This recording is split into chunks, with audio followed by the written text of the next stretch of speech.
Are we live? Yeah, we're live. Let's go. Ladies and gentlemen, I want to welcome each and every single one of you tuning in wherever you're at in the world to tonight's event. We have deal night, and I promise you, if you've been wanting to dive into real estate, if you've been wanting to learn about real estate, or you've been wanting to connect with like-minded people, tonight's your night. And we're excited to have you. We're pumped up. We got my man David in the building. Dave, say what's up to the crew. What's up? Hey, and tell us about this cup that you got. You know, I see this little go sign on the cup. Tell me about this cup that you got. Well, you talking about this cup? Yes, sir. Well, on this side, I remind myself every day that I'm playing Monopoly, keeps it fun. I love it. And he's the real estate Asian. All right. So don't forget that. And without any further ado, we got my co-host of the night, the one, the only, with all the Ferraris and the Lamborghinis and the Corvettes, Nick Tang. Nick, say what's up to the crew. What's up, guys? How you guys doing tonight? All right. So real quick, listen, for those of you guys that are tuning in, we're going to get started here in a few seconds. We're giving people enough time to just kind of hop on here with us. I want you guys to do me a huge favor right now. I want you to put it in the comment section. I want you to let me know where you're tuning in from. Okay, you're coming from Bronx, New York. You're coming from Montana, Whitehall, Illinois. That's the town that I grew up in. You're coming from Jersey. Let me know what town you're tuning in from. Drop that in the comment section right now. I want to make sure you guys are active. I want to make sure you guys are engaged. And more than anything, I want to make sure that you guys learn what you need to learn today. So let's start off with the comment section. Let us know where you're tuning in from. And Nick, if you could pin up a few of those people so we could just say what's up to the crew, see who's all in the house tonight. Oh, you can't see it? I can't now. Okay. Gregory, what's up, Greg? Good evening, everyone. Good to see you, Greg. Glad to be here with you. Randy Kuhn in the building. Love the real estate agent. Come on, Randy. We love you, brother. You should just be a part of the show. Randy, you available? You want to tune in? Yeah, Randy, if you want to hop in, come on. Yeah, come on in. We actually need a real legitimate contractor to help us host this. We got Amelia from Wayne, New Jersey. Shout out, Wayne. So grateful to have you here with us. Who else we got in the building, guys? Please make sure you guys drop it down below. Make sure you're engaging, staying active. He's at soccer practice tonight. Cool. All right, we got a Jersey girl living in Virginia Beach. I love that you start off with Jersey girl. Much respect. Weehawken, Amir is here from Weehawken. Nick, you want to let everybody know where you're tuning in from? Jersey City, man. Where else? David Tran, where are you tuning in from? Philadelphia, man. Philadelphia. Philly in the building. And I'm currently up in Vermont, but you know I rock Jersey everywhere I go. We got Michael from Long Island in the building. What's up, Michael? Good to see you. Do a few more here. Emmanuel from Atlanta, Georgia. Super excited. We'll just do one more. Let's do the last one here. Make sure we get our proper shout-outs. And Manahoe, I believe I'm saying your name right, from Bronx, New York. Super excited to have you guys. And for those of you guys watching the replay, please make sure you guys leave comments. Any questions that you have. If you want to connect with someone, use the comment section to do that. That's how we network with this online platform here. So I'm going to do a quick little introduction, and then we're going to kind of go ahead and get started. We got 3 awesome deals that are kind of lined up for you guys already. We're going to be diving into these deals together, going over them. And we got the panelists, which is kind of us 3. They're going to be kind of walking through the deal, and we're going to have a lot of fun with that. So before we get into any of that, this is the New York Real Estate Investors Association. It's actually the whole country, bro. This is the whole country Real Estate Investors Association. Yeah. All right. We're broadcasting this all over the world. And more than anything, it's about connecting with you guys that are in the real estate space, that are doing deals, and really just, having a platform and a place for you guys to meet like-minded people. So that's what this is. That's what this energy is all about. And we're going to be having a lot of fun and learning a lot of really cool things today. What today's event is very simple. Today's event is literally an event where we have people who have deals under contract, and we allow for them to come onto this platform and to present their deal to all of us, right? They're going to present the deal. They're going to give us the numbers. They're going to give us all the information that they have on it, and they're going to try and sell us on why it's a good deal. And then us as the audience, it's our job to ask questions, to figure out the risk, to figure out, does the deal make sense? Do the numbers make sense? Do they not make sense? That's what we're going to do as an audience together. And then to cap it all off, one of my favorite things about Deal Night is that we have panelists, people that are real investors that are doing this on a daily basis, analyzing deals, putting financing together, raising private, using hard money, all the different avenues within financing. Our panelists, they know how and when to use them, and they're going to be the final ones to speak on the deal. And they're going to let us know, does the deal make sense? If it does, who does it make sense for? And more than anything, if the deal doesn't make sense, what do we need to do to turn it into a deal? Okay, so it's going to be a lot of fun. It's going to be a great time. If you guys are fired up for tonight's event, deal night worldwide, baby, I want you to drop it in the comment section right now and let me get a oh yeah with a bunch of exclamation marks. Put it in the comment section. Let me see the oh yeahs. All right, give you a shout out. Say what's up. Drop it in the comment section now, and do me a huge favor. If you like the vibes, if you like this event, make sure you make sure you subscribe to YouTube channel, subscribe to the Facebook group, subscribe to whatever platform you're on, and share this with a friend, please. It helps us grow the community, and we're super grateful for that. So with that being said, I believe we're good. Nick, anything else I need to go over? No, I think you're good. You're good. All right. So we're going to go ahead and dive into the first deal here. If you guys have a deal that you guys are looking at, or maybe a deal that you guys want to present in the future, or a deal that you're looking at right now and you need help with, you guys can email me at elijahbarber@tristatemixer.com. My email will be up here on the screen. I'll take a look on the deal, and I'll hop on a phone call with you tomorrow so we can go over it. Okay.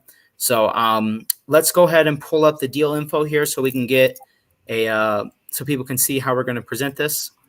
Okay. I just want to say that, the way we analyze deals, as long as it's 4 units and down, and it's non-commercial, the process of analyzation is the same. And then 5 units and up, because it's commercial, that there's a different process to that, but the process to that is the same for 5 units and up, anywhere around the country. Cool. Thank you for that, Nick. Thank you for that education. Real quick, before we get into that, I think we should do quick intros just so people kind of understand who we are. My name is Elijah Barber. I started off wholesaling when I was a 19-year-old kid. After a few years of that, transitioned into fix and flips as well as buy and holds. And I also help Nick Tang run all these events as well. So we do real estate in New Jersey, Philadelphia, and New York. From the club, we have access to a lot of really amazing people, a lot of really talented, plumbers, electricians, people that are out there finding deals on a daily basis. We even help people find deals, and we help them put money together for deals. So overall, we're just kind of a resource to use if you're doing any business in New Jersey, New York, or Philadelphia. And I'm also a licensed real estate agent. So we list homes, and I help people purchase homes as well if they're looking for a primary home in New Jersey. So that's my intro. David Tran, you want to take it away? Give our audience a little intro on who you are, my man. Yeah. What's up, man? My name is David Tran from Philadelphia. I started investing in real estate in 2005. I started at Temple University. I started buying multifamilies when I first started, all mixed-use properties. And then from there, I got into property management, student housing. I specialized in. Then it started growing. As my company started growing, I started going to different areas of Philadelphia. I also done a lot of fix and flips over the years. What else did I do? Pretty much wholesaling, fix and flips. And now I'm just showing and teaching people. And that's why a lot of people come to me, and I end up, joint venturing, raising capital, and doing, a lot of deals with people in Philadelphia. That's what I specialize in, pretty much in a nutshell. Love it. Thank you, David. Super excited to have you here. And Nick Tang, you want to say what's up to the crowd? Yeah. So my name is Nick. I got real estate investing 14 years ago now. I think about 7-8 years ago. I went from wholesaling to fix and flip to buy and hold. And then about 7 years ago, I expanded into Philadelphia. And I started there buying and holds, because I wanted to build out a crew, build out a system to build a big portfolio there. I was unfortunate to not meet any good contractors. They gave me the runarounds, and it took me a while to stabilize the properties. A year, 2 years later, I actually ended up meeting Dave. And Dave actually is the person that bailed me out of what I was doing there and helped me stabilize everything. And then with Elijah, I think I met Elijah around the same time, like 5 years now. I met him at one of my events, and I thought he somewhat had what it takes to work for me, with me, and I gave him a shot. Worked out well, and now he not only helps with the event, but he also handles acquisitions for me in North Jersey. And he knows how to analyze deals anywhere around the country, but he handles predominantly acquisitions for me in North Jersey and Central Jersey. And then I work with Dave with properties in Philadelphia. And now I just try to sit back, hang out with my friends, and grow the business and build a portfolio. And that's what we like doing. We like making money with our friends. Okay, that's the most important thing, is have quality friendship, quality people around you. And with that, I truly believe the sky is yours. The world is yours. So super excited to be here with you guys. So yeah, let's go ahead and get started. Christopher, I love your message. Hope everyone is well. We are well and sending the same wishes to you. So if we could take those off the screen, this way our names pop up. All right. So let's go ahead and get started with the first. We have 3 deals tonight. We have a deal in East Orange, New Jersey. That's going to be my deal that I'll be presenting. We have another deal in Philadelphia, Pennsylvania that David Tran will be presenting. And then we have a 4-unit in Bronx, New York that our buddy Garrett's going to come on here later and present for you guys. Okay. By the way, Nick, I should probably text him what time. Do we have an idea? I already texted him. I already emailed him. Thank you very much. So we're going to go ahead and get started just so you guys fully understand. Okay, I'm going to go over some of the details of the deal. Please make sure you guys are active in the comment section. If you guys have any questions over the deal, drop them in the comment section so we can get those questions answered for you. Okay, once again, if you have any questions over the deal, drop them in the comment section. That's where we're going to be able to address the question. And then the panelists will finish off with their kind of final thoughts. So let's go ahead and dive in. So this property is it's on 32 Meadow Street in East Orange, New Jersey. This is a single family building. All right. Now, in terms of the square footage, we have a 1,200 square foot home. When you enter the building, the first floor has a kitchen, has a living room, has a dining room. The second floor has 3 bedrooms and 1 bath at the moment. So I currently have this property under contract for $170,000. All right. So my agreement with the seller is that I'm going to pay them $170,000 to purchase this house, and we have officially signed the contract for this. Now, after bringing in some of our contractors, the rehab budget is anywhere from 85 to 95 up to 100,000. And what does this rehab include? This rehab is going to be the current siding. I don't know if we could pull up any of the pictures at the same time, Nick, or I can. Where is it? Right here? Yep, the pics link down below. Okay. You just gotta tell me what you want to see.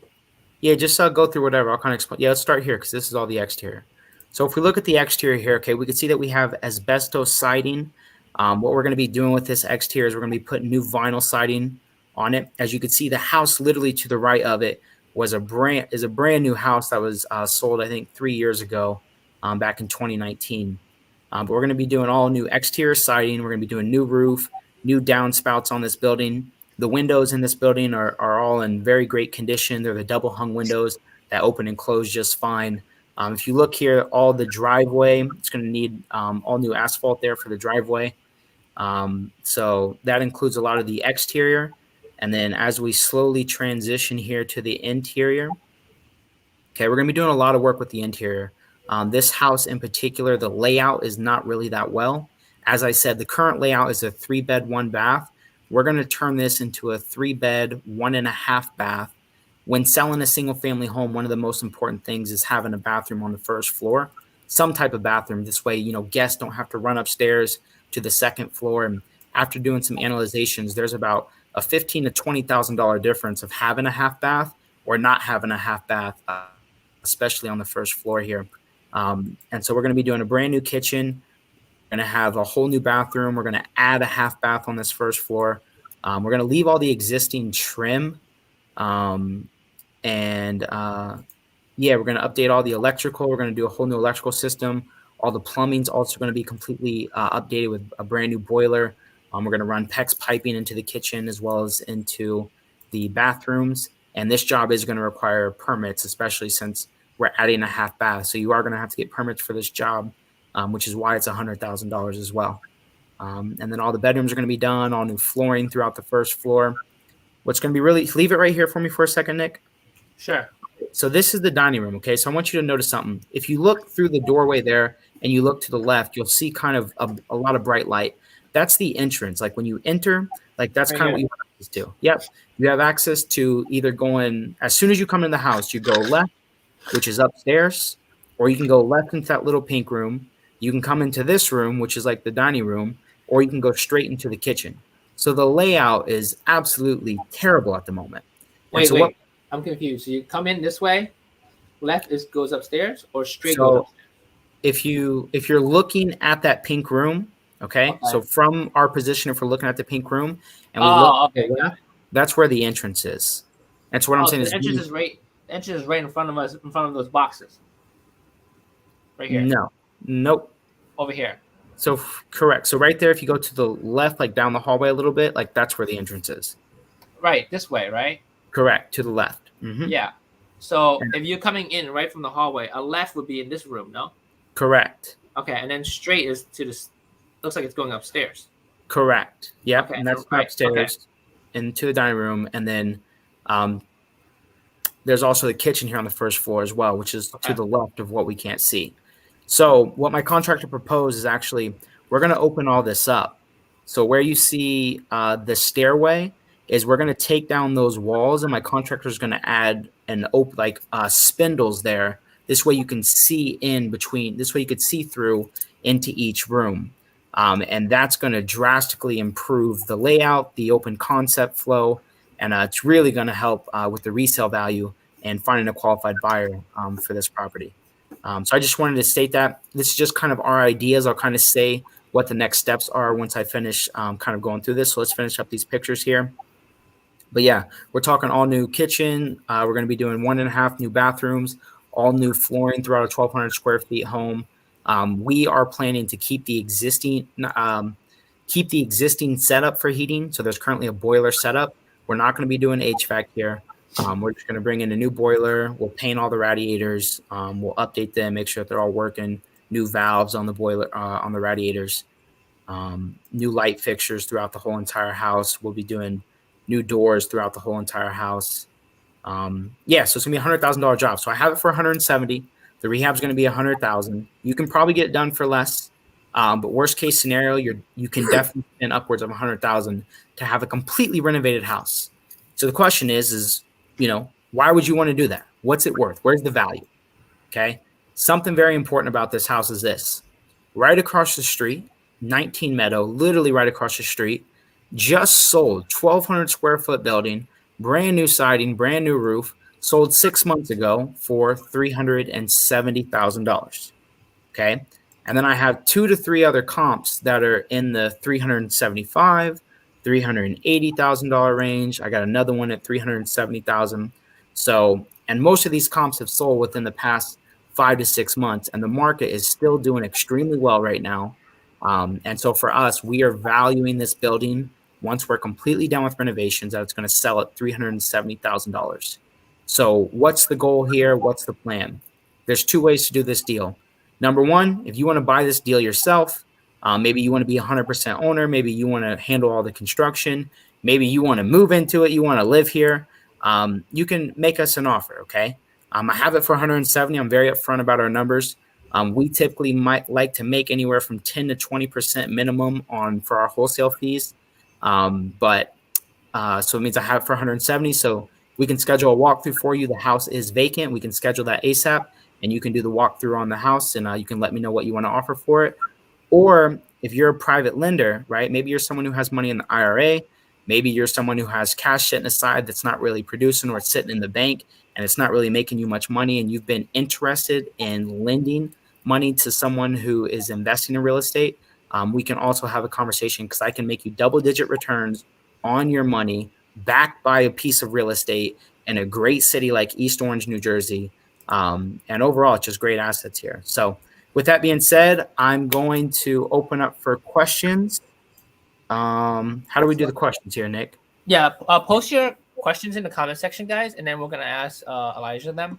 Also, if you have a deal you want us to consider, email us. Right? You already said this, right, Elijah? Yeah, my email is right here, ElijahBarber@tristatemixer.com. Okay, if you guys have a deal that you're looking at, or a deal that you have under contract, you need help moving it, email me right now, and we'll get that taken care of for you. Okay, we'll look it over for you. I think the fact that we're gonna be going uh, like more seriously with online deal night, I think we should get the Matterport device to go into all these houses, so that way we Yeah, can do like the virtual walkthroughs and people can really see a the lot better. layout. I agree. Because I remember I forget who it was. Like the last time we did it, it was really good. So I think it's totally worth the investment. Antoinette email address. My email address is posted up here on the screen. Okay, so you can just use that email. Shoot me an email. All right. So Randy went through this house, right? Yep.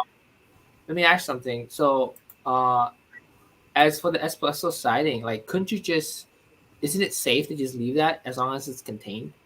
So we are gonna, yes, absolutely. So the asbestos siding, I should be very clear about this. We're not removing it. What we're gonna do is we're just gonna put brand new vinyl siding over it.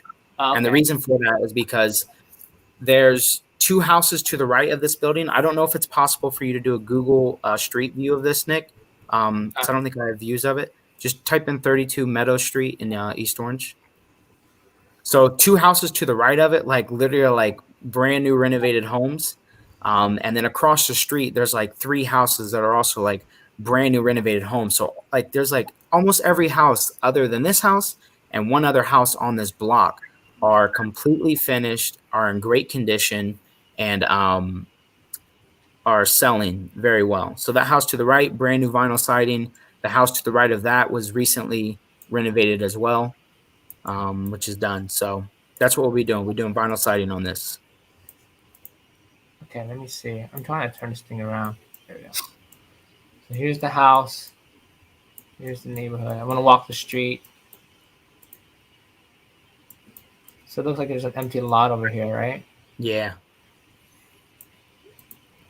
Looks like a lot over here is getting developed on, of some sort. It's either being developed or it's a storage area. It looks like a storage area. Yeah, it's not being developed. Yeah.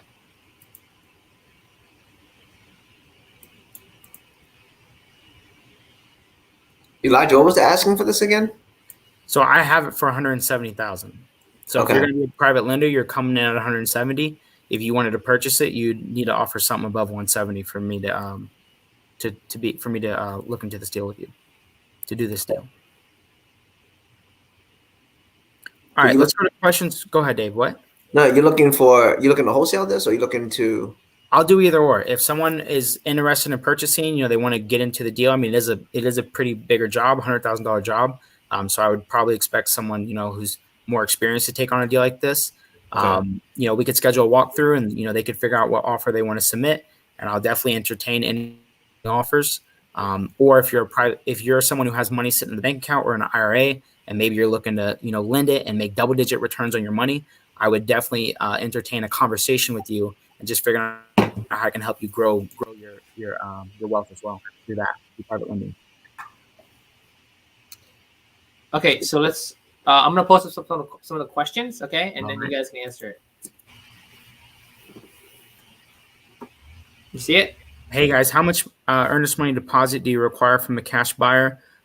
We typically do. If I've never worked with them before, it's depending on how big the deal is, anywhere from $5,000 to $10,000. That's earnest money, and then down payment after attorney review is different. Correct. I'm gonna post up Michael's question. Joseph, you got the questions? All right, using the numbers we went over last month, 370 times 0.70 minus $100,000 equals 159,000. Yeah. Is that a question or what is this?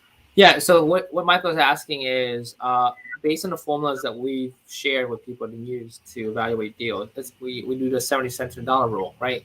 So the comps you gave just now are 370. Okay. So 370 times 70 cents comes out to be like 259. Correct. And if the rehab is 100,000, then you have to buy. He's saying that he has to really buy it for 159. Why would someone buy it for more than that? Yeah. So why does this make sense? His question below that says, "What made you decide to put it in our contract?"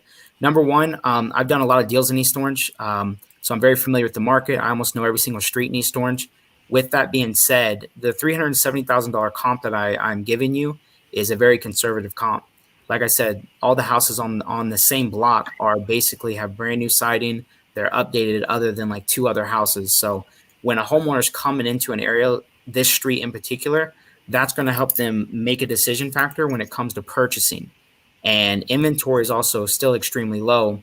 In addition to that, all the comps that I've listed for you at 370,000 are 5 to 6 months old, and the market is doing just as well, and if not better than it was 5 or 6 months ago. On top of all that, the $100,000 rehab that I'm giving you guys is what any GC could do this rehab project. Okay. I don't care if this guy's over in New York City. He could still do this project for a $100,000 job. So what does this mean? This means that my $370,000 comp is a conservative comp. In addition to that, the $100,000 rehab is assuming that everything goes wrong, and we're still going to be within the ballpark to make $100,000 gross. So when you're looking at this at 70% on the dollar, you're exactly right. Technically, this should be under contract for $160,000. But we also do a lot of deals, and we have construction crews that we keep busy. So if that means that we got to pay, $10,000 more when we're budgeting that the rehab is going to be worst case scenario, and we're budgeting that the ARV is also going to be worst case scenario, and we still have $100,000 gross profit. Those type of deals make sense for us all day long, especially when you're in the $200,000 to $300,000 range. Anything to add to that, Nick? Oh, he's on the phone. Dave, you want to add anything to that? Well, yeah. I just want to. That's a really good question, because this is something that I run into often. What we teach in the class is to help people become good investors, and we keep everything safe for everyone. We use formulas that keep you safe, but for us, like even for myself, I have a lot of properties that when people do comps, they can't do what I do. I have a track record of selling properties at top dollars because of my skills and my relationships. I have the top realtors that I work with, right?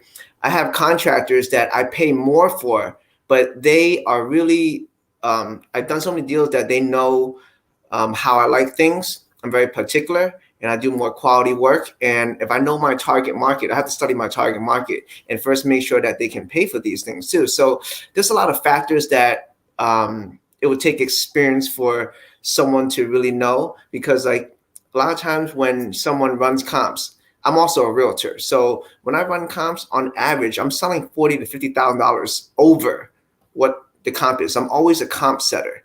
People don't know this, right?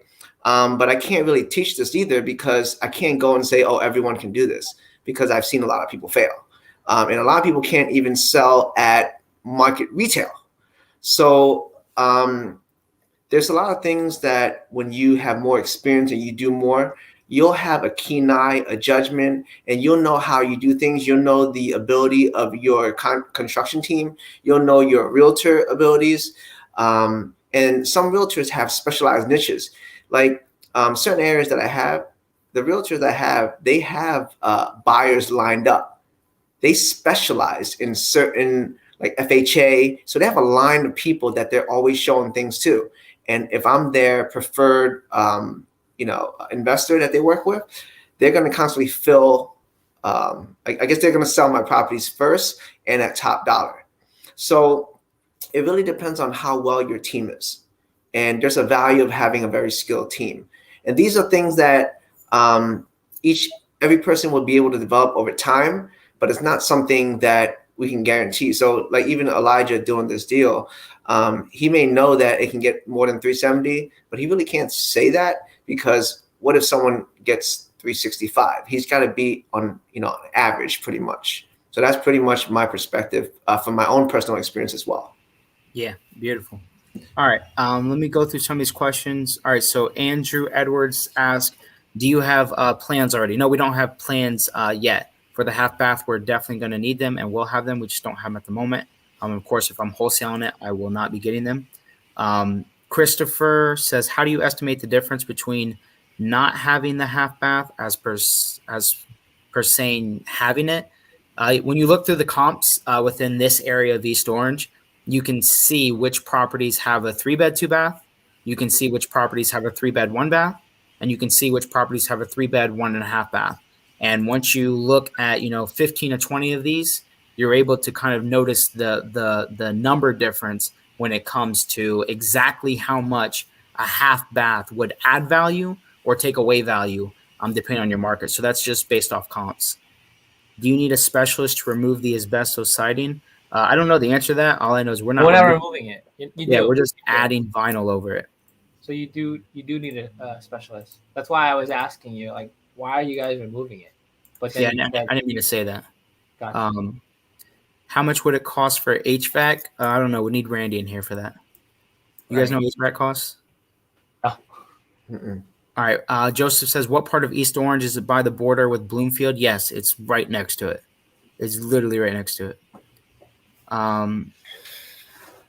Aaron says, hi, guy. We already got that using the numbers. Is there an oil tank? No, there is no oil tanks. We use Brink's oil tank company. They did a scan for us, and there was no signs, and there's also no pipes that show that there is an oil tank.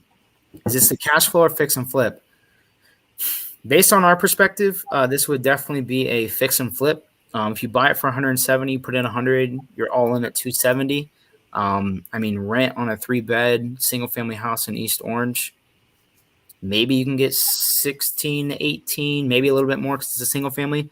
Those numbers just don't make sense, especially with the taxes being 6,800. I'm familiar with East Orange, just sold the highest single family. Congrats, bro. Congrats, Andrew. Yeah, we got to connect. We'd love to figure out a way we can work together. He's interested in making an offer. Is it possible to meet your construction crew? I mean, the guy was going to be on here tonight, but he's at a soccer game, No, I don't think he was scheduled. Yeah. I know a private lender who might be interested in funding the acquisition and rehab. Yeah, let's make a introduction. I'd love to connect with them. If we can work some out, I will make sure it works for everyone. My email, it's on the screen. It's Elijah Barber. It's not on right now, but it's on Elijah Barber at tristatemixer.com. You can just send your deal there, and like I said, we'll hop on a call tomorrow and I'll go over your deal. Elijah Barber at tristatemixer.com.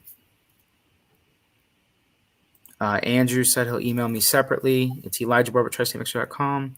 All right, I think that's it with the questions. If you guys got any other questions, drop them down below, and we'll go to the panelists here. What do you guys think? I guess I'll give a lender's perspective because I understand how they look at it. So the comp that you have is 370. That's the low. What's the middle and the high for that property? I mean, it's going to be like 375 to 385. Like 375 would be like the middle, because it is a 1,200 square foot home. It's not like the biggest home, but it's 3-bed, 1.5 bath. I have some at 375 and some at 385. Okay, so based on the 70 cents a dollar rule of 375, 262 is 500 is what a hard run lender would lend up to in terms of the all-in number for this deal, right? Minus $100,000 rehab. So it's gonna be. That means that I gotta get this thing for like 162, right? Mm-hmm. 500 as if I want to get 100% financing. So if you're gonna be buying it, right, you're gonna have to probably bring like $8,000 to the table, $7,000 to the table. You, Elijah, as you the buyer, as a wholesaler, or not as a wholesaler, as an investor buying it from you. Let's say they buy it from you for $20,000 more. That means they gotta bring $28,000 to the table to close on the deal. You follow what I'm saying? And so, are you saying that lenders that do 100% financing, or what does that mean? Yeah, well, yeah, I do, but it would have to be bought for 162 based on $100,000 rehab. Now, like you also said that the construction might actually be might be less, depending on not running into the major disasters that you anticipate, right? So for all you know, the construction is actually $80,000. You have to actually go out there and look at it, right? Or not only that, but as you go through the project, run into it.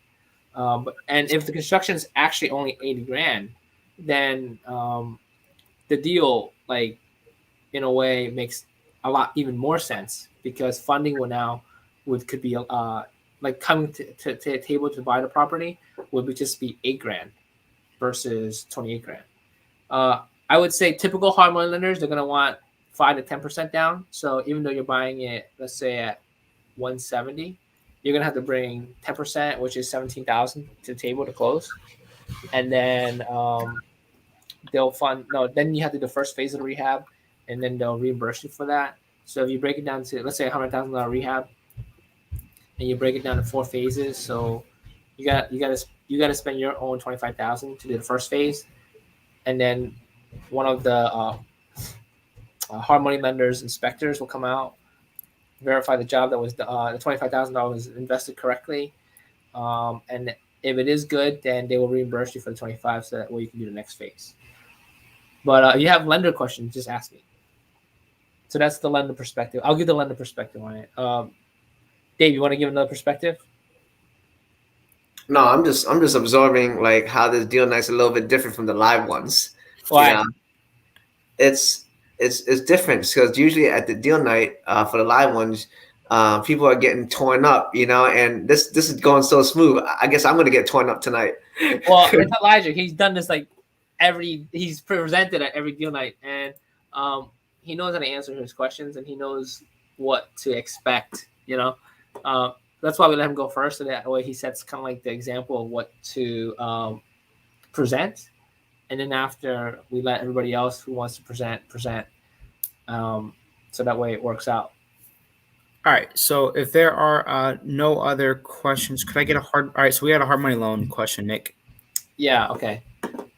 So I have a couple of okay. Let's see here. I need to know your hard money lenders. Mine charged me around 11% interest and 1.5 points. Yeah, that's Andrew. That's this industry like standard now. But we were talking about more like LTV wise versus rate and point. But in terms of your rate and point, that's normal. There are guys that will charge less points.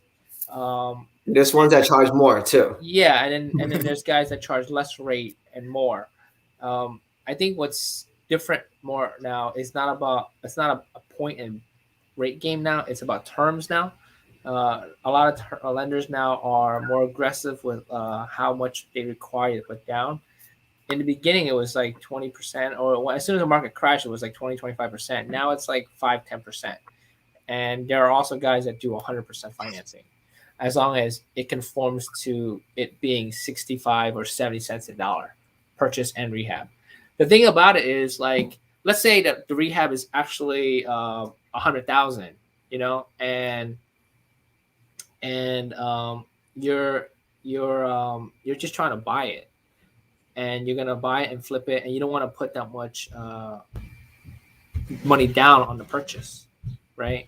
A way you can do it is you could instead you can say, okay, yeah, I'm buying it for 170. I'm gonna put $100,000. It's gonna be $100,000 rehab, but you can say instead it's $90,000 rehab, and try to actually get it done for $90. So that way it falls into the 70 cents a dollar rule. And as you complete the job, and if you actually do need the additional 10,000, just take from your credit card. You know, you can take $10,000 out of your credit card, and that way you don't have to front any money at the beginning of the loan. You can do it at the end, and you can do it only if it's really actually necessary.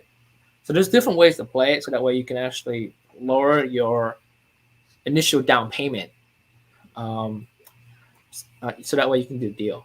Let me add some information to that, because I'm going through different hard money lenders and building relationships right now. So what I just realized is when you just buy a property for wholesaling purposes and for fix and flip, it's a different down payment. Like if you're just buying and not doing any construction and you have no experience, they're going to rate you differently. And that's how it determines how many points and what's your interest rate, you know, based off of your experience and the property. And also for one of my properties, I'm not doing any construction. So they were trying to get me to do 20% down. And I'm like, I thought it was 10%. Oh, that's if you do fix and flip as well. So it's something I learned. But then because I have experience now, like I could put less of a down payment because I'm experienced. And different lenders have different criteria. You have to figure out who you want to work with and develop relationships with too. And one of my experiences in the beginning for all hard money lenders, there's a lot of paperwork and a lot of things to do. But I can tell you that from my previous experiences, it's really worth it because, in the beginning, they don't really know you. So you're building trust. And the fastest way to build trust is pretty much relinquish all the information that they need from you. So they get pretty much a good overview of who you are, your experience, what level you're at. And then once you develop that relationship, it gets easier and easier. All right, let's go to the next question. Could I get a hard money financing putting only 5 to 10% down if having an existing mortgage? I don't understand what that means. If having an existing He's saying that mortgage. he has an existing mortgage. Like, let's say he owns a house already. Can he still? So I think he's confused on hard money versus conventional financing. So yes, you can still get a hard money loan even if you have an existing mortgage.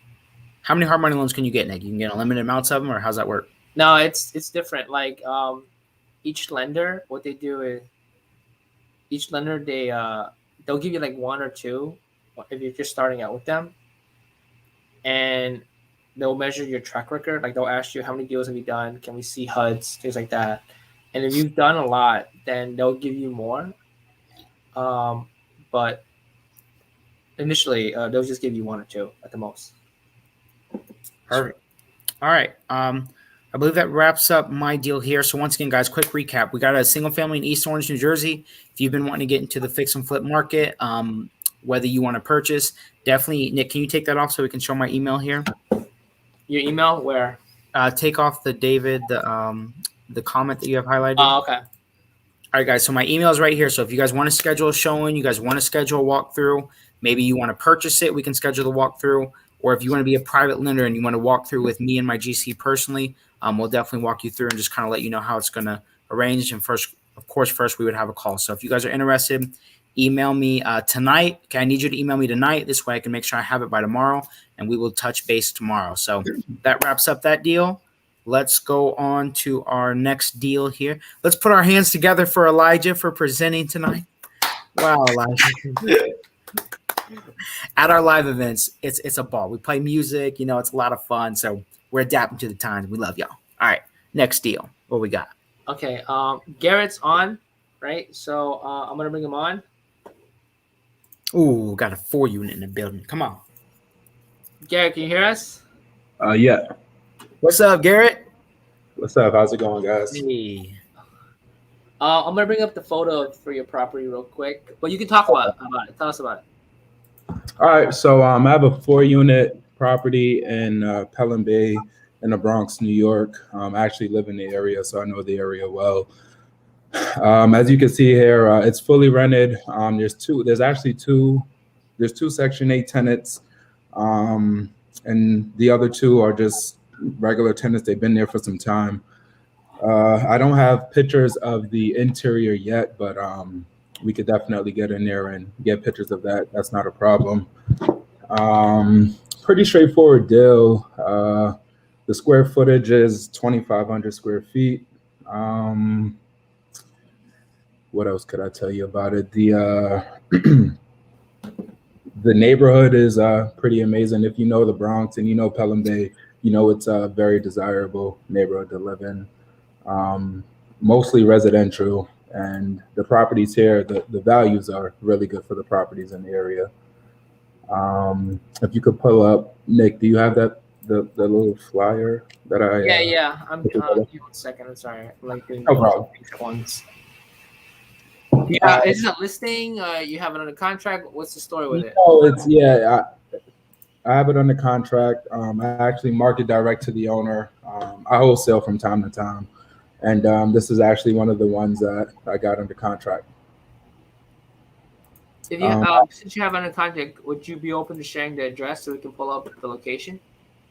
Not really. Wanted to hold on to serious investors yet. I got burnt a couple months ago with sharing the address too early, so I'm kind of being just selective with who I share the address with. But you could look up Benson Street. That's pretty much the area. So you can type in Benson Street 10461, and that's pretty much the area where the property is located.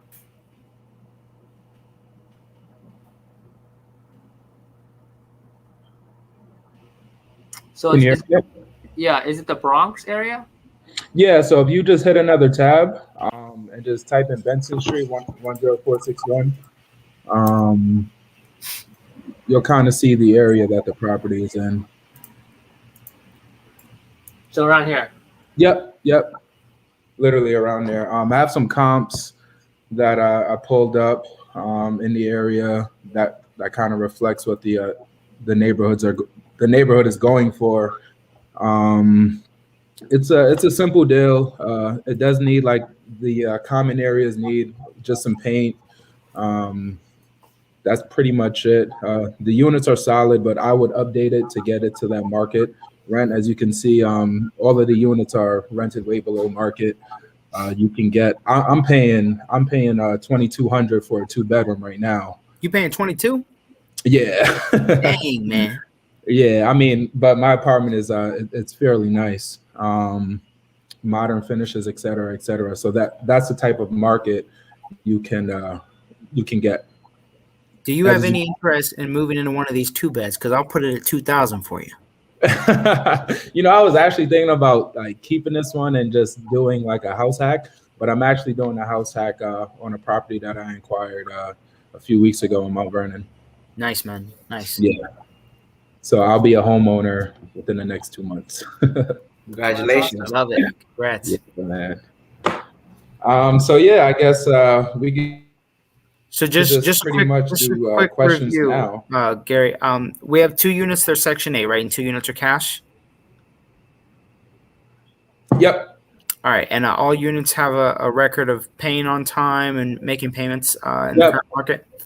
Okay. Any security deposits with those tenants? Any idea? Yeah. So the owner has most of the security deposits. All of the tenants been there for two years plus. So they don't really want to leave, but I'm sure you can negotiate, getting them out of there, fixing up the units that need to be fixed. Maybe just some cosmetic stuff, kitchen, bathroom, maybe some paint, and then you could get to that 2,100 rental. Okay. And you're looking to sell this as is, right? Like, you don't want to do any, you don't want any, you're not going to be delivering any of the units vacant. You're just going to sell it in as is condition. Correct. Okay. All right, guys, what questions you guys have? Guys, any questions that you have over this deal, drop them in the comment section now so we can get these answered. Okay, we need to keep this moving in a smooth fashion. So drop your questions in the comment section. Question number 1, Willie Delinko. What up, Willie? Said, did you have to put a large earnest money deposit to get this property under contract? And my question is, for a buyer who's interested, what kind of deposit are you looking for? I definitely had to put something that I was a little bit uncomfortable with because it is a large deal. But I did put it down because I do have faith that this deal will get sold immediately. This is actually the first time I'm presenting this deal to anyone. Live for our group. Live for our group. That's what literally. So, and for a deposit down for this property, you're probably looking 10 to 15. 10,000? Yeah, okay. 10 to 15. All right. Michael says, how much are you looking for? Can you deliver it vacant? The asking price is how much? 920? Yep. Could we zoom in on that a little bit so the people could see? Yeah. Which one? The map or the picture? No, the flyer. Okay. Yeah, this flyer is nicely done. That's as far as I could go. No, you have to press. Oh, it is? Yeah, bro. The plus sign? Yeah, that's it, bro. Oh, sorry. No, that's cool, man. I can download it. I can download it. That's no, fine. Nick, just make it full screen. It just makes it bigger, bro. Like, okay, there we go. Here we go. Yep. There we go. All right, guys. So he's looking for 920, right? 920. Correct. And he says, can you deliver it vacant? Yeah, if need be, it can be.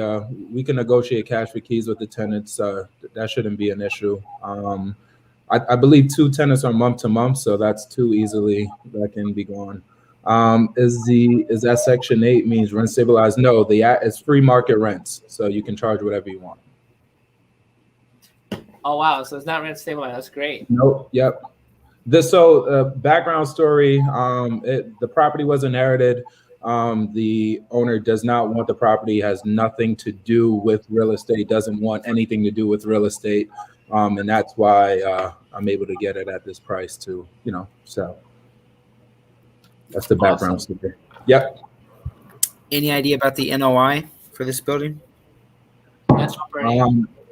So the tenants pay all utilities. It's all separate meters for everything. You just I don't have the numbers in front of me for the NOI, but if you send me an email, I can get that over to you. My email is right there on the flyer. Yeah, what's the taxes? Do you know? I do know the taxes. 1 second. Was it on your sheet you sent me? No. And what's the estimated rehab on it, if any? If it like common area, couple thousands, paint, if that. Each unit you could probably get with a good contractor. You could probably eight to 10 grand if you want to. It could be rented out as is. It's performing as is. Taxes. Let me. I would have to look it up real quick, but that's not the problem. Take your time, no rush.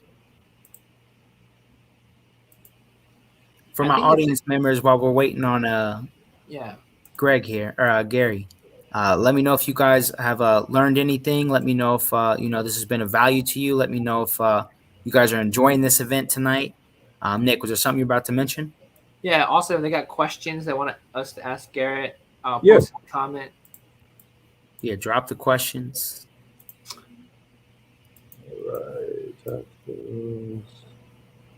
All right. Email to Nick. Email what? I'm sorry, I thought he was emailing me something. No, he's just gonna pull up taxes. I want to know what the comps. I see it's 1.2 to 1.5. Are they like same square foot? And I noticed that this is like a brick front type building, so they are normally considered more valuable. It's not a brownstone, but it is definitely brick. Yeah, those are normally a lot more valuable. Yeah. So taxes are 10,850. Okay. 10,850 are the taxes. Yep. Talk to us a little bit about the comps here, because it's kind of a range, 1.2 to 1.5. What's the I have some properties here. A good comp is 1060 Rainlander Avenue. That was a 7-bedroom, 4-bath. That sold for 1.3. Another comp. Give me 1 second. 1060 Grander. Yeah, RHINE LANDER. It's right there, first one. Yeah. Where? Backspace. Bronx, New York, right there, right in front of you. This one, Lander. Yeah. Okay. Similar setup in terms of the brick. Oh yeah. I like your brick front. Yeah, yours is nicer. A lot nicer. So it's 2 units in the front, 2 units in the back. Yeah. So actually, there's a basement unit, but it's not a walk down basement. It's just on the first level in the back. They consider that a basement one, and you have 1251 Bradford Avenue in the Bronx. That's Let me pull it up. I just want to make sure I understood. Your building, Garrett, it's 2 units in the front, or there's 1 unit in the basement as well? There's 1 unit. So you see where that's right here, yeah. On the flyer. Yep, that's 1 unit right there on that third, technically the bottom level. Mm-hmm. That's 1 unit. Okay, so there's 2 in the front, or there's 3 in the front. Then it's just 1 is on the basement unit, 1's on the first floor, and 1's on the second floor. Is that correct? Correct. So there's 2 on the top floor, 1 on the first floor, that middle ground, and there's 1 on that bottom level. Got it. Okay, and in the back there's 1 unit. Correct. So that level right there, that bottom level, it extends out. So that's 1 whole unit. Oh, okay. It extends out to the back. Okay, it's almost like the front 2 above 2, the first and second floor, they just go a certain depth, and then the back goes farther back. No, Nick. He's saying that the basement and the first floor are each individual unit. So there's 2 units there. That top floor, that second floor has 2 units up there. Yes. Okay. So one in the front, one in the back on the second So when floor. you give us a square foot, is the square foot based on just the 2 units above, or is that also the square foot for the basement? With the basement. Okay. Really? And how many meters are there? Do you know? 4. 4 meters. Okay. Yeah. There's 4 meters. All right. And then in terms, so 4 electric meters. In terms of water, it's probably 1. And there's no meter for the hallway. For the hallway? No, I believe Yeah. that's shared with that middle level. Okay. Gotcha. Yep. And you guys have any questions for Garrett? Or you want me to read off questions? Octavio What's says, the other property? What's the other comp, Garrett? 1 second. Sure. Octavio's 2,500 square feet, based off what he found online. 1251 Bradford Avenue. 1251. Also similar setup with the brick. How much did this one sell for? This one sold for 1.15. 1.15. Okay. Yeah, but it's not as good as like Front face wise, yeah, I like Garrett's more. Yeah, it looks solid. So the reason why I'm zooming out is I'm looking at the top. You see how this building is probably like 1,200 square feet from front to back. Yeah. This is the same 1,200. So how big are the units over here? Are they roof wise? Are they the same? Roof wise? Yeah, because that kind of gives me kind of like the idea what the rest of the unit sizes are. You know what I mean? Okay, yeah. Hold on. I'll just do a Google view like that as well. It's roughing it, but like it at least it lets me know like, oh, okay, these are comps that match not just the front but also the depth of it. 1 second. You guys get what I'm doing? Yep. 360.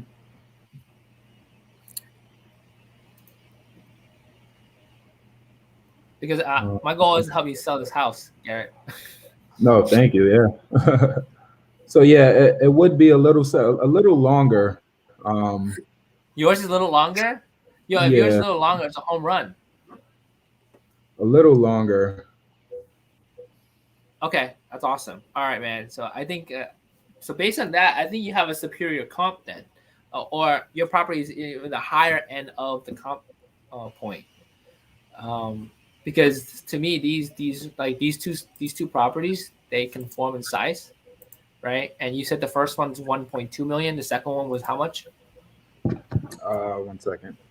Sure. 1.3. Okay, and then if yours is bigger and it's within the same type of area, yours should be more superior. Yeah, and it also has a backyard, little things like that. so. Yeah, I mean, looking at these two properties, the two comps, they don't have a backyard. Like this one ends at that next house right behind it. Right. And then this one too. So if you got a backyard and you got the building is the same size, I think you have a superior comp. All right, let's dive into this last question here. And then Nick, I got a question for you. They said, what type of heating? You have steam heating here, right, Garrett? Steam heating. The boilers? It's a boiler and furnace in there. Okay, and a window AC unit, so there's no central air, right? Yep, window AC units. And 4 water heaters? Correct. All right, so there's everything separated, as Garrett said earlier. Yep. How do I find buyers at that price point? I have a similar home in the Bronx under contract. What is the square footage of each apartment? You know the square footage of each apartment? I don't have the square footage of each apartment, but I can get that. Just shoot me an email. I mean, if the first floor and the second floor if the basement and the first floor are their own individual unit, and we got 2,500 square feet, and the top unit is 2. Do you know the top floor? Those are the 1 bedrooms up there. Yep. Yeah. So, and then we got 2. 8 and 8 is what? 16, plus another 900 at 450, 500 each. So, I mean, the first and second floor probably 750 square feet, with that top floor being another 750, 800 square feet, roughly. Yeah, I could get exact numbers when my contractor gets in there. Yeah, perfect. Nick, my question for you is, as a lender looking at this deal, I mean, are you looking at this based off comps? Are you looking at this based off cash flow? How should we be looking at this deal? Well, I mean, this is a 4 unit. Being it's a 4 unit, it's still residential. So you look at it as based off comps. Okay. Of course, you want to make sure the comps are the right conforming square foot, unit count, and bed and bath sizes for each of the units.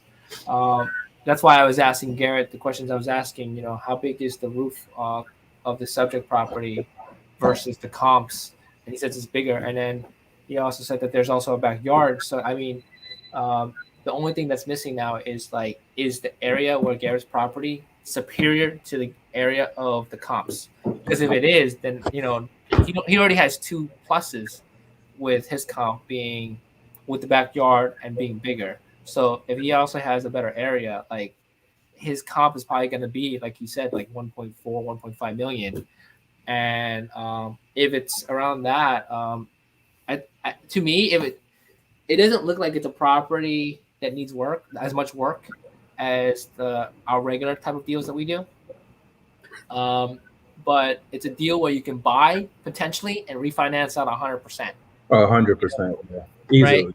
Yeah. So if you buy it for like 20,000, so what's the asking price, right?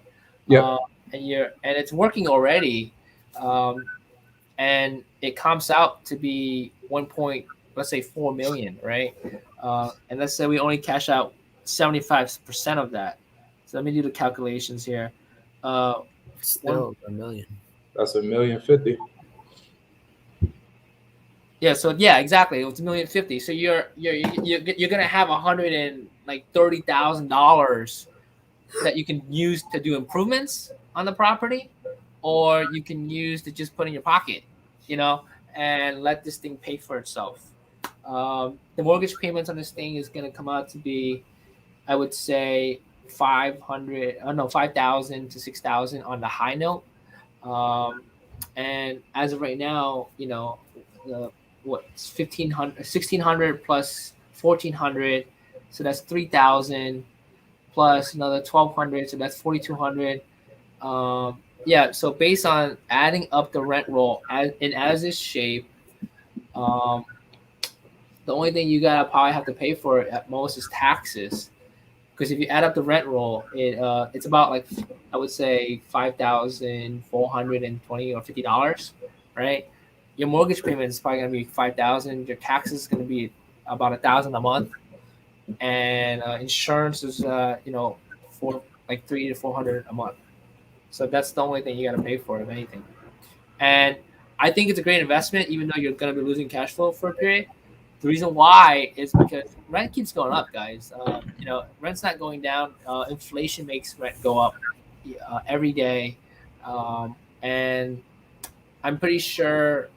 I don't know what the market rent is for these properties, right? But I would check that. For all you know, that's under market rent. Garrett, how long ago were these units rented out? Do you know? They're about 3 years. Each tenant has been there. So, like I said, the market rents. Like right now, I'm paying $2,200. That's a market for a one 2-bedroom. For 2-bedroom. Okay. Yeah, and my apartment is roughly 1,000 square foot, and I live 4 minutes away from that house. Okay, in terms of shape, is this is the same size in square foot for the 2 bedrooms, or are those smaller? They may be a little smaller. Okay. They may be a little smaller, yeah. Next question is, what's the shape like? Is yours like how much more of a drastic condition? You know what I mean? Is yours like the finished kitchen versus theirs? Yeah, so it'll just be finishes to get to that point. Just taking out some of the cabinets and adding it white or painting it white or put in a granite countertop, etc. Like that's the difference. That's it. So you're saying the hardware of the property is great. It's just now like luxury finishes. Exactly. Right? Exactly. Okay. To bump it up. So yeah. So in essence, if you can refi out 130,000, you can just use that to update the kitchen, update the bathroom, and because of that, you can probably bump the rent not up to 2,200, but probably by $200 for each of the units, and that increases by 800 a month. Yep. You know, and because of that investment, you can potentially just break even on this house. And you know, I like making money on every property I buy, but you are in essence making money through the refi. And that refi that you do take out, you can use it to invest in putting a new boiler or furnace if it needs to be, which are big items in the house that could go bad, and like the roof. Other than that, I think it's a great property. Yeah, the boilers and the hot water tanks are solid. Like they'll be going for the next 10 years easily. Okay, so there you go. So the big so you know, it sounds like it's a great deal, dude. Michael, you could just send me an email. We could definitely discuss further. Michael, okay, and then let's see. Can I have 2 cross sheets for the property location if possible to make a comparison? I would say reach out to Garrett. Yeah, Garrett. just show me an email. We could definitely, I could definitely give out some more information. Okay, I'm By gonna the put way, your guys, email address up here so that way everybody gets it. Okay, Garrett? Put his and mine and Yeah. dates. Just put them all. I'll change my name to my email address as well. And by the way, guys, all these deals, we do want to let you know we are looking over them. We have not done in-depth research on them, so please, do your due diligence on them. And if you're interested, you need to get an attorney involved. Like, do whatever you have to do to make sure that you're protected. But we're doing our job is just to try to facilitate as best as we can here. Okay. And present opportunities. Yeah. Yeah, present opportunities. Chris says, "How'd you find the deal, Garrett?" Sounds like it's probate. Just marketing. So I pulled a list from the Bronx, and my VA did some marketing for me, and this person called me back. So I wholesale from time to time, but I mainly flip, and I actually do commercial holding. So I've been buying commercial, doing the BRRRR strategy with it. But this one specifically is it's a wholesale deal, and I found it direct to owner marketing. Great. All right, guys. The emails are in the comment section. It's 8:40. You gonna say something, Nick? No, I'm good. I think Gary, you want to say anything else before we go to the next deal? No. That's all. And I also have private lending opportunities for some deals in Mount Vernon. Definitely shoot me an email if you're interested in that. I'm giving out 15 to 20% return. Oh, Gary, you can't promote that like that on the web. Oh, sorry. No, it's not that it was stopping you. It's just I don't want to get you in trouble with the SEC. No. Of course. Scratch that. Anything else? No, Elijah, Nick, thank you. I know this was last minute, but definitely thank you for putting me on. Anytime, bro. We'll see you soon, brother. All right. All right, guys. Hope you guys are enjoying this. Hope you guys are having fun. Once again, if you guys haven't already, make sure you hit that like and subscribe button. Share this with a friend. Really help us, grow this channel here. And we're gonna bring up our final deal from what you guys have all been waiting for. The one, the only, the real estate Asian, David Tran. What's up? Yo, I just want to first let everyone know that this is a deal that I'm sharing from one of the people in my group from Philadelphia. So I haven't looked at this deal. I'm just sharing his deal. All right. And I thought it was going to be an event where Nick was going to tear it apart and show people how to present deals. I didn't know that it had to be all viewed. So this is a deal that a wholesaler, I work with a lot of wholesalers, and I got a real estate group that I run in Philadelphia with Nick. And we have an audience of people that is, practicing how to be a wholesaler. And he's afraid to be on the camera right now. So he gave me all the information I'm presenting for him. Okay. Wait, is this Sean? Are you sure? Yes. Yes. How is he afraid to be on? Yeah. It's new. Get him on. He's not. He gave it to me and he's out. Okay, so he's at a party. That's why. Well, not really a party, more like a funeral. Yeah. Oh, okay. That's a different kind of party. Got it. Yeah, he's afraid to leave the funeral to do it. That's what I mean. Not afraid to present. Afraid to leave. Okay. Yeah, he's like, I can't leave. Yeah, I can't do this. Like, can you just do it? And I'm like, all right. All right. That's different. Okay, continue. Go ahead. So I know this is the New York. This is the deal from Philadelphia. So pretty much, the address is 1400 South Vages. Not Elijah. There's a link down there for all the photos. This is 1,316 square feet, 3-bedroom, 1 bathroom. He doesn't know the cost of the rehab. I think what he's trying to do is find someone that knows construction, that knows how to fix it up. This is a corner property. You can look up the address too and do a street view. So he just took some photos. You just go through the photos. I'm actually going through this with you guys right now. And, I'm going to let Nick look at this deal and pretty much tell the audience, is it good? Is it bad? Did he do a good job? Did he present it well? Stuff like that. So let's check out the photos. So you gotta tell him to take pictures in a way where like I'm seeing the building versus looking up at the building. You know what I mean? All right. I know he's short, but tell him to get on top of another person or something. What did he take these with, a GoPro? He took it with his own camera, I think. I don't think he has a GoPro. What's he got, the flip phone? No, he has an iPhone. I think he ducked down. He wanted to. I don't know. So real quick, guys. So we walk into the building, right? It looks like kind of open concept. Right, yeah. We have the stairway on the left side. Okay. What's all these materials here? This is just, I guess, stuff that's just left behind. That's correct. Yeah. It looks like it's a contractor's house or something. I don't know, but it's a lot of junk in there, and it looks like. Yeah, it looks like there's water down. Interesting bathroom. Is that a bathroom? Oh no, my goodness. Of course not. All right, so it looks like you walk through here, and this is where I think the kitchen is supposed to be. But you're looking at the dining room, and this is the kitchen. Okay. All right. So let's go back a picture real quick. So typically, Dave, you would in Philadelphia, is that partition wall normally there? Or do they normally have that kind of open concept? That's if you're asking if that's load bearing. I can't. No. I'm asking. Typically, on these finished homes in Philadelphia, like, is there a partition wall there, or do people like see straight into the kitchen when they first come into a home? It depends, but if you can see straight through, it looks larger and it's more desirable. So a lot of time people put a granite countertop there, or they'll knock down the wall and make it go all the way straight through. Got it. Well, I'm looking at these pictures. The front part of the house is actually really big. So it's like you come in. Yeah. There's a little. It looks like it's supposed to be a porch, but it's not. It's a part, like it's a fully finished part of the house, and then you have this extra area here. And it's actually really big because it goes. That's the living room. That's the living room. In a row. That's the living room. Check this out. And then the stairway, right? And then the stairway is like, this is the beginning of the stairway, right? Right. And the next picture here is like, this is the end of the stairway, right? Right. And so this is like, there's living room, room, dining here. room. There's a lot of room from here to the end of the stairway. That's not in this picture. You get what I'm saying? Yeah. Like you can't. Like there's room from there to the end of the stairway right there, right? And the end of the stairway actually cuts into this room. So there's a room in the front. Oops.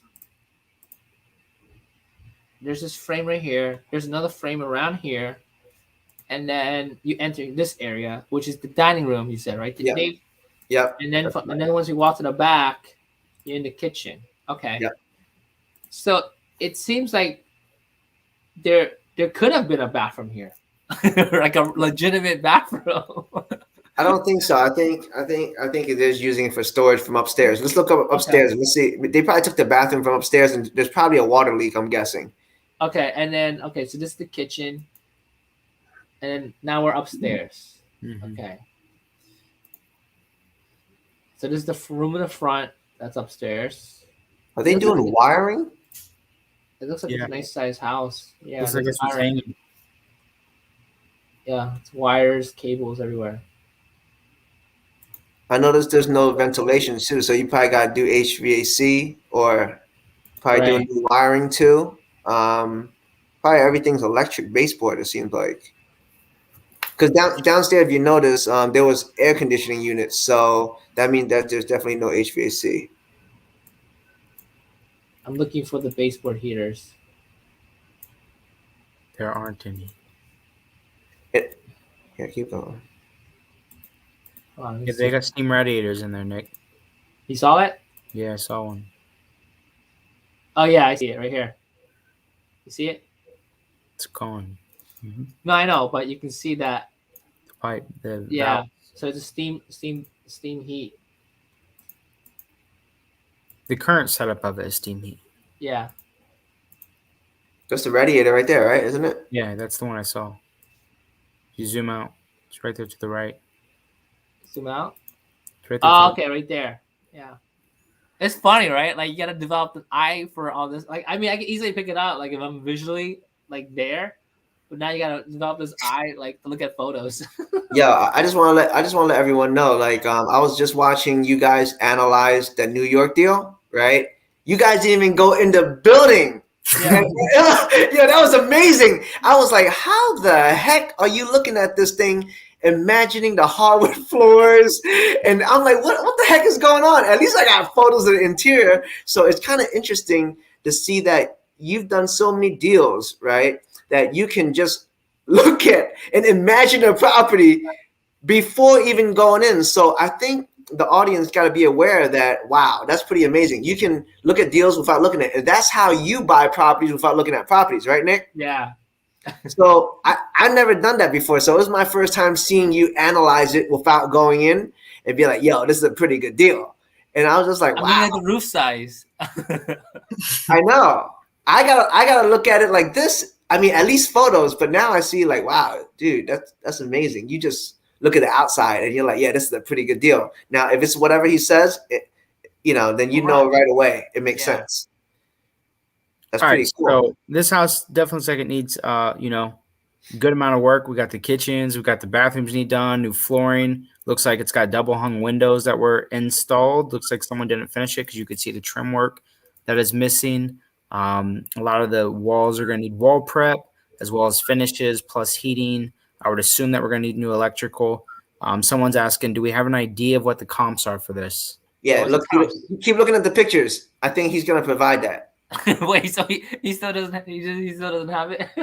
keep going. Keep going through the pictures. Go through the pictures. You gotta use the right words. Stall. Oh no. It's in the photos. Okay.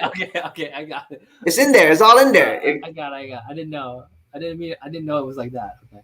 And Dave, for anyone who's kind of new to the Philadelphia market, is like row houses. Is that the type of houses in this neighborhood? Right. Philadelphia is all full of row houses. That's what you'll get in Philadelphia. So if you've never been to Philadelphia, all you're going to get is row houses. That's our norm. We do have single family, duplex and everything, but most of Philadelphia is going to be row homes. Awesome. And are you seeing this as a fix and flip opportunity or buy and hold? Like what kind of investor? I need to keep going and see the comps to see what it is. Yeah. Come on, Nick. Like right now, I'm like, this is like, I got to figure out what the comps are, and then I would figure out how I would do there you go. That's the comps right there. So this is 1400 South Rogers, and it's a corner property. It's 1316 square feet. There's a comp on 1409 South Rogers on the same block for 200,000 at 1226 square feet. So I'm guessing the square footage is only 100 square feet bigger. I'm guessing it's a little bit over 200. I guess that's a safe estimate based on looking at it. And that's the most accurate one I see. Everything else is 0.1 miles away. And I think he's shown the 96,000 to show that someone's buying property in an as-is condition. So you would probably have to pull up that 1439 South Allison and see what's the condition and what people paid for it, if you can. Yeah. But it was sold, right? So I'm gonna look at Zillow or Redfin. Yeah, look at Zillow and see what the condition is. Is that a shell?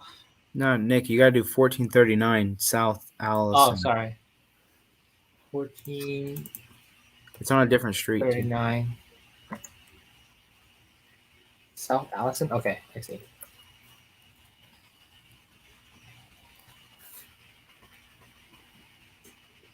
I hope everyone's getting a lot of value right now. You get to see live how we're looking at deals and how we're comparing them. Okay, so outside wise, So already from the outside, Dave's house is it's on the corner. Corner homes are typically more desirable in these markets, right, Dave? That's correct. also houses without the front porch are more desirable. Well, without the front porch. Yeah, without this porch. You see how this is? Yeah. They're not valued as high. You have interior photos of that property or no? On Zillow? Give me 1 second.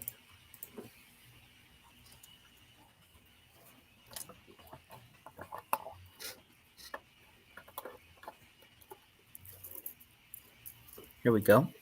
It looks like they posted City of Philadelphia. Yeah, no, this is definitely a gut Right. reflex for sure. Is it a gut? Yeah, yeah. There's a rule of thumb when looking at houses. If there's no interior pictures and it's priced low, it probably needs everything. Just a rough rule of thumb. especially when they're showing the whole Philadelphia. Oh man, that's hilarious. All right, All right, let's look at another comp. wait, can we pull up the $200,000 comp? Yeah, we're gonna pull it up. Let me see this. Okay. Why are porches not desirable? Why are porches less desirable than why are enclosed porches? Go ahead, Nick. I can't tell you the reason why. Usually, it's just how I'm just looking at numbers. So when I look at data, the numbers show that the porches are worth less. Lower. Yeah. Yeah, It's not. We're not telling you that. We're just telling you the numbers show based that. on the comps. Yeah. Yeah. Okay, so this thing looks nice. Let's see. It's got the same layout too. Yeah, it does. Except this kitchen looks like it's actually closer. It looks like they have a bathroom. Yeah, this house looks shorter This is smaller. This house is smaller by 100 square feet. Yeah. on each floor. Or I think 50 square feet each. 13, 16, and 12, 26. So 50 feet each. So this actually looks like really nice. It looks like a hotel. it does. But so look carefully at the photos, Nick. Sometimes they do virtual staging. So do everything look surreal to you? No, Oh, this it is virtual. does. This is definitely virtual. So when you do, okay. so a lot of times this is like Southwest. People trying to save on staging. It costs like $3,000 or $2,000 to stage, right? Virtual staging, as you can see, it makes it look like a hotel. And look, it made you go wow. And someone probably went in there and they had to reimagine their furniture in it. But it shows the potential. That's Right. what's cool about virtual staging because Well, I this don't- virtual staging is serious, dude, because even across street, the houses over there are the same. Yeah, very. So for the virtual staging, all they do is take the interior photo of the house and they add it's kind of like Photoshop these images of these furniture to make everything match and flow with the painting. Oh, okay. It's totally virtual staging. Look at this. You see how this house is across the street? There's no tree back here. You see that? But through this window, you see trees. Oh man, Nick Tank's going in. Man, you going into detail. This I'm is a just man of looking. detail. I didn't know virtual staging existed until this moment. So now You're about to start doing it. You're about to start doing it now. You're like, this is amazing. This is, You about to add this is trees. ridiculous. But I like it. Yeah, and So- the house across the streets don't match. Okay. Yes. So just so you guys are aware, if we look right here, right below the window, this comp also has HVAC versus the steam heating, and you can see that through the vent in the floor. But we don't even know if that's legit. This is so crazy. Virtual staging.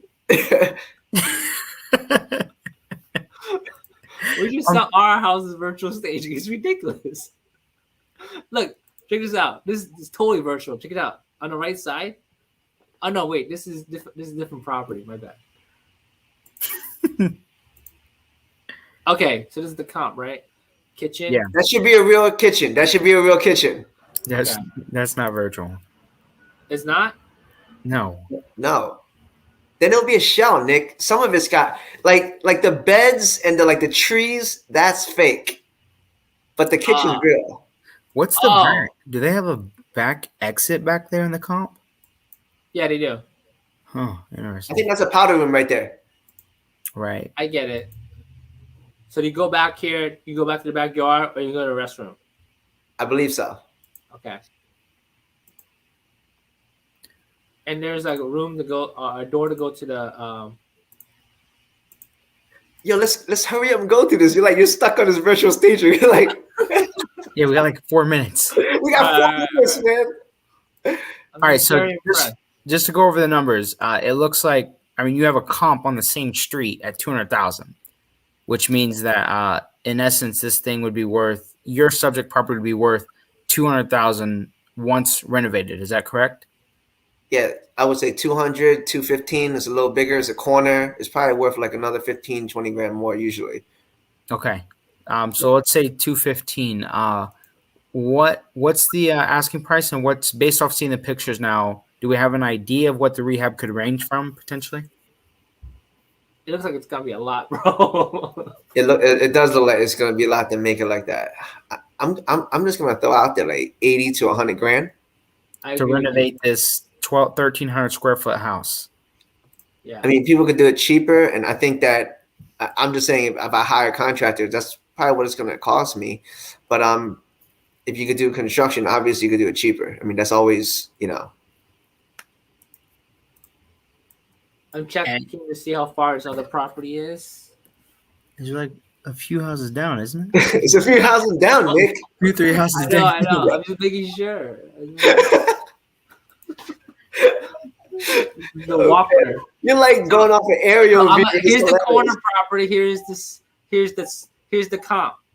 Here's our property. Here's the comp. All right. Whatever reason, this guy got to walk this way. It's literally a minute. Please don't complicate this.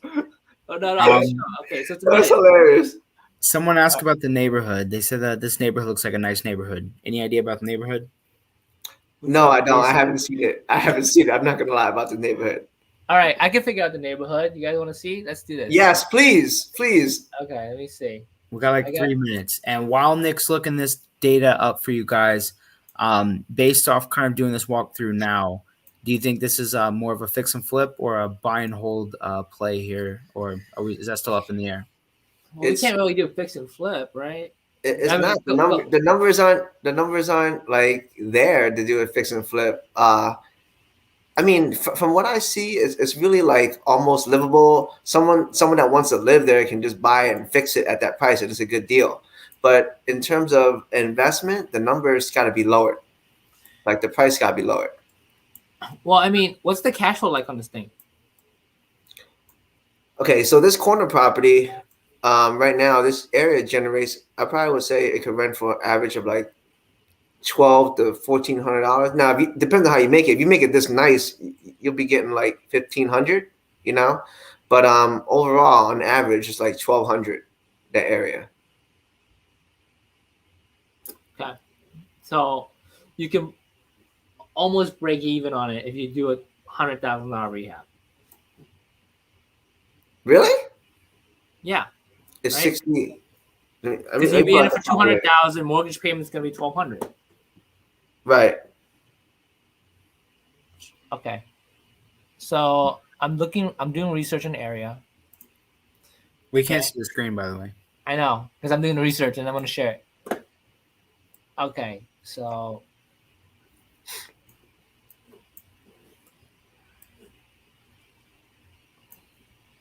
just so you guys understand, like this information that Nick's about to share with you is extremely valuable because one of the most important things in real estate is knowing your market. And Nick's literally about to show you guys a few of the things. Okay, there's other things that he does, and he's got masterminds and stuff, but he's going to show you a few of the things that he does to get a very great idea of what kind of market we're looking at here. So, Nick, please walk us through this here. All right. So this map app that I'm using right now doesn't really work well. So you got to manually find out like where your property is on the map, right? So here's the park. So here's the park. Here's Springfield Avenue. Here's Springfield Avenue. Here's the cross street 56 and 54. So 56 and 54 is right here. So our subject property is like right here. Okay. You see it? Yep. Okay. From there, I'm going to do an income map of the area. So this color, so this is where our property is. This is the color of the area. That means it's saying that the income of this area is below $32,000. Right. Okay. So in terms of income wise, this is the lowest you can run into. Okay. So I mean, it's a low income area. Okay. I would then research, what is the median income for Pennsylvania, right? As a state, the median income for Pennsylvania as a state is $31,000. Okay, and then the median income for Philadelphia as a town, the median income for Philadelphia is 26. Okay, so if that is the median income for Philadelphia, that means this is an okay area. As uh, like regardless of the color being the lowest in the bracket, this is actually an okay area because this is actually higher than the median income. Now, of course, if you're going to invest, you want it to be in higher income areas, ideally. But I've actually invested in Philadelphia in areas just like this 7 years ago. And since then, it's now right here. I used to invest in Point Breeze, and 7 years ago, Point Breeze was this color. And ever since then, it's gone up to now 40 to 46,000, and there's parts up here that's 52 to 58,000. But by the time it hits these price points, these income areas hit that kind of income level, the prices are going to be ridiculous. The prices, if you think 200,000 is a lot, it's going to be 400 to 600,000 by the time it changes to this marketplace. So just to share with everyone too. Sorry to cut you off, Nick. Yeah, when you bought properties in South Philly, Nick was buying things for like 20, 30,000. Yeah. And but renovated, they're 75. Right. But then you sold it to one of our friends that sold it for 275. Yeah, exactly. And I sold it really early because I had to cash out my investors. If I just held on to it, because if they were okay with holding on to it for like another year or two, it would have been even more. Yeah, my point in sharing that is, although people's income is 0 to 30,000, the house is worth like 300 grand. Like, so that's my point, because, instantly when I start to think what you're saying, I'm like 0 to 30 grand. Oh, it's like a poor area. But then I'm like, wait a second, how do I gauge price based off of the income? So can you explain that, Nick? Like, how would you do that? How do I gauge price of the property? Yeah, the price of property and based off income. Kind of like is there potential, because it went up in 10 grand, but the houses in South Philly now are worth 400 or 500 grand, the same property you used to buy. Yeah. Okay. How do you gauge? This is how I would do this deal. The way I would do this deal is I would not do $100,000 rehab. Okay. I would do the most minimum rehab I can do to just make the house rentable and presentable. Okay. Maybe a $50,000 rehab instead of a $100,000 rehab. Yes, right. I understand this $100,000. This house sold for $200,000. But if I do this kind of rehab into the house, right, I'm gonna be pretty much losing money every month, because if I rent out for $1,200, and my mortgage payment is gonna be $1,200, and then my taxes. What are the taxes like, Dave? 800. It says on the paper, $800. 8 something. Let me see. Wait up. 800, yeah. 76. Like $100 a month, and then tax is going to be $100 a month. So I'm losing like $200 to $300 a month, right? So the idea is to, like, if I could rent it out for, let's say, $1,400-$1,500 fully renovated, I would renovate it with the $100,000 investment. But if I can't do that, then I would try to do like a $50,000 investment. So that way, once I rent it out, and my mortgage is instead $1,200 a month, it's $900 a month. You follow what I'm saying? Yeah. So your mentality is you're buying and holding, correct? For this area, yes. Okay. For this area, I would do a buy and hold. Let's do Q&A from the audience, and then we're gonna wrap it up. All right, guys. What final questions do you guys have over this deal in particular? We already wrapped up the front porch stuff, just based off the comps. Asking too much for a flip. I still have to list it for 6% commission. Yeah, this totally wouldn't be a good flip. It's the rehab. I mean, the rehab is nice size, and there's no room for it, even if. So just to let you guys know, like when wholesalers make like when they present things, they're doing the best that they can based off of what they know. You can always make an offer, and then they'll probably have to go back and renegotiate the price. That's usually the case. So that's why I use this as an educational part of today's event. Like if I get this deal for 50 grand, I'll put in 100,000, and then I'll be in it for 150, and then I'll refi out, and then I'll refinance once 150 out after the refi. I'll be in the deal with no money. I'll make no cash flow because it's a break-even deal, but this is an asset that is going to appreciate and rent's going to increase every year. So that's how I would play it. And I was thinking about appreciation, the concept of appreciation, and how people shouldn't base reality based on appreciation. Like they shouldn't base their investments on appreciation. And I agree with that. All you got to simply ask yourself is this: do you think the United States government is going to continue printing money through inflation? And if the answer is yes, it's going to automatically appreciate. So that's that. Okay, so some questions. How do you find these deals? How this guy found his deal? Him? Yeah. He does cold calls. He knocks on doors. He does mailers. But usually, and also he trains a lot of wholesalers to go knock on doors and make phone calls. So a lot of calls. A lot of calling, a lot of door knocking. That's pretty much it. Okay. Octavio says, this was super helpful, better than watching football analysis. Thank you. I'll take that one. I'll take that one for the team. Let's let this be the last question here. Okay. How do you decide to do the heavy reno or budget or the $50,000 reno? How do you decide that for a project like this? For me, though, like my goal is never to do the heavy renovation unless I'm flipping the property, because a heavy renovation is something you need to do when you're trying to maximize the resale value of an asset.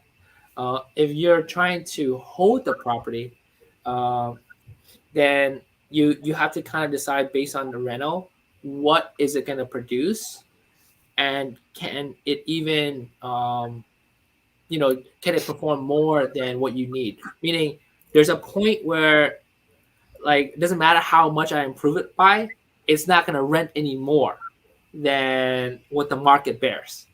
You guys get what I'm saying? So, like, if the $50,000 renovation is going to produce a tenant that does $1,200 a month, and if I do a $100,000 renovation and it's going to produce the same tenant, it's pointless doing the $100,000 renovation. Because if you do the $100,000, within the next 5 or X years, it's going to break down anyway, because the tenants they wear it down. And so one day later down the road, if you're gonna renovate it to fix and flip or whatever, you're gonna have to, in a way, redo a lot of it. And because of that, I don't try to do a big renovation if it's not necessary. So I can answer that question from my perspective as well, Sure. too. The first thing I do for me personally is I analyze my own my own goals. You need to know what you want. So I struggle with that too. That's why I sit there and look at properties. And usually when I look at it like multiple ways. If I hold it, this is what would happen. I would do it cheaper. I would save on costs here. Or if I do a fix and flip, I would do a higher end. And I always get stuck on what should I do? So many decisions, and what I found that helps me out the most is before I go in, I got to figure out what do I want. And once I know what I want, when I go in, it's so much easier to figure it out, because once you know what you want, you'll start to be able to get in deeper and get more creative, and you'll start to figure things that you may not think about before. But when you're still on the surface thinking about what's the best move, you'll get stuck often because you don't know what you want. So I always tell people, know what you want first. I love it. Great response. Someone said, do you skip foundational issues? That is never, ever advised. Foundations is what holds up the entire building. You should definitely get a property inspection done before, especially if you're new purchasing a house. But you would want to address any foundational issues on any property that you're purchasing, especially if you're doing a buy and hold over the long term. Anything to add to that? We good? Yeah, it's really simple. Like, all the stuff that we're doing right now is we're analyzing it at a surface level. We haven't even seen the property physically, but we do this, and then we identify, hey, based on the data that we have, does it work? For example, this one, it's a beautiful property, it finished, but to buy it for $100, to put it $100, it doesn't work right now. And because of that, it would work if it was $50,000 less or $40,000 less. And so until it goes down to that price, right, we wouldn't physically go out there, or we wouldn't send somebody out there to do an inspection for us, because the price itself doesn't work yet. right? Like if it was maybe 70 or 80, we would then send somebody out, and then that way they can verify, okay, does this house actually need $100,000 renovation? For all you know, somebody goes out for us and they're like, oh, it actually only needs 80. Okay, if it only needs 80, 80 plus 80 works. But you know what? Even if we know it's 80, we can still try to get it for 70, right? At the same time, when we send out our person to go out, their job is to check the roof, to check the foundation, to make sure all the major items that could be a problem is looked at. And if that person comes back and says, oh, this house actually needs not 100 but 150, then that's when we are like, oh, okay, this deal doesn't work, or we didn't get it for free to be able to buy it. Right. Yeah, go ahead. Yeah, so if anyone's interested in giving a hack at this deal and making an offer, my email address. I'm not gonna take it offensive, but the point is Philadelphia's got a lot of good deals. And if anyone from New York is already investing in Philly, hit me up. Looking at the pictures, it looks like it's a scary house, but I'm not 100% sure if it's as scary, because it looks like it just has water issues, and because of that.